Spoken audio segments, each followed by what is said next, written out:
నయవంచనకు కాంగ్రెస్ సర్కార్ care of address గా మారింది. బీసీల విషయం పడింది.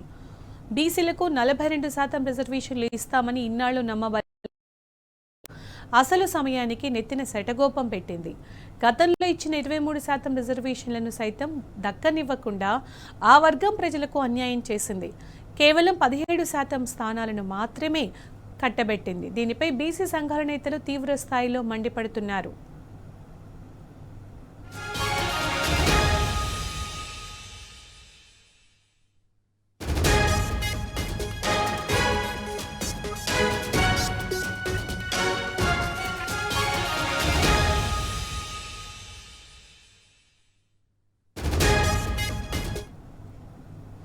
ఇక ఇదే అంశానికి సంబంధించి పూర్తి సమాచారం మా ప్రతినిధి ఉదయ్ అందిస్తారు. ఉదయ్, వంచక కాంగ్రెస్ వెన్ను విరుస్తామంటూ బీసీ సంఘాలు భగ్గుమంటున్నాయి కదా, అప్డేట్స్ ఏంటి దీనికి సంబంధించి? కాంగ్రెస్ ప్రభుత్వాన్ని గద్దెదించేంత వరకు మేము నిద్రపోమని చెప్పేసి బీసీ సంఘాల నాయకులు ముక్త కంఠంతో తెలిసిన పరిస్థితి కనిపిస్తోంది. ఎందుకంటే రాజ్యాంగ సవరణ ద్వారానే బీసీ రిజర్వేషన్లు సాధ్యమవుతాయని తెలిసి కూడా వాళ్ళు 42% రిజర్వేషన్ ఎందుకు అమలు చేయట్లేదని చెప్పేసి వారు కాంగ్రెస్ ప్రభుత్వాన్ని కూడా ప్రధానంగా డిమాండ్ చేస్తున్న పరిస్థితి కనిపిస్తా ఉంది. వెంటనే జీవో నెంబర్ 46 ప్రవేశపెట్టి బిల్లులోకి అన్యాయం చేశారని చెప్పేసి వారు ఆరోపిస్తున్న పరిస్థితి కనిపిస్తా ఉంది.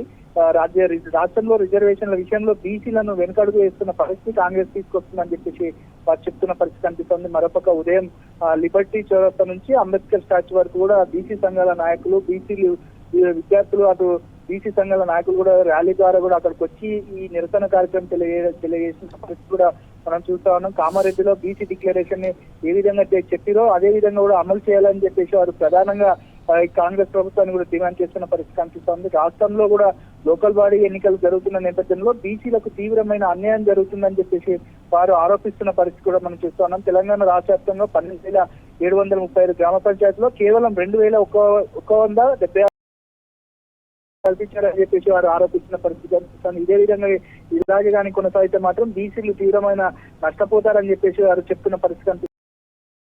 ఇప్పటికే పెద్ద ఎత్తున ధర్నాలు, నిరసనలు తెలియజేస్తున్న నేపథ్యంలో రాష్ట్ర వ్యాప్తంగా కూడా ఎక్కడికక్కడ ముట్టడిస్తామని చెప్పేసి వారు బీసీ సంఘాల నాయకులు కూడా ప్రభుత్వాన్ని, కాంగ్రెస్ ప్రభుత్వాన్ని హెచ్చరించిన పరిస్థితి కూడా కనిపిస్తోంది. Sunitha. Right Uday, thank you.